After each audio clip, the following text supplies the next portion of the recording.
Не е уште почнал?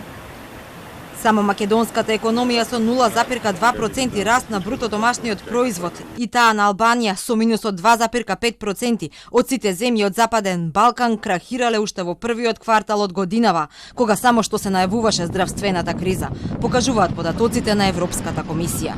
Србија и Турција имаат најдобри резултати од 5 и 4,5% раст на БДП.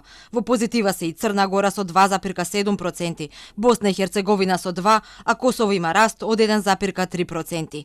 Забавената економска активност кај нас уште во првиот квартал од годинава за експертите е резултат на политичките турбуленции и подготовките за избори кои првично требаше да се случат на 12 април. Ние имавме од една страна и политички процеси, подготовка за избори, техничка влада, сето тоа прави воздржување од инвестиции, воздржување од активност. Таа воздржаност води кон ограничување, а во услови на пад на пазарот, пад на поварувачката, секако влие кон намалување на ефектите што ги создава економија. Иако стагниравме во првиот квартал, очекувањата и на домашните експерти и на меѓународните финансиски институции се дека минусот во вториот квартал ќе биде најголем.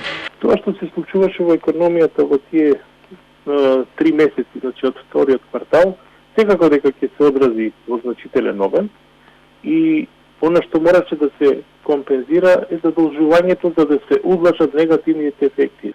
Секако мора да имаме предвид се случува и политички процеси, се случуваат во избори и сето тоа има одредено влијание во воздржување кај економските субјекти од инвестиции, странските инвестиции, така речи.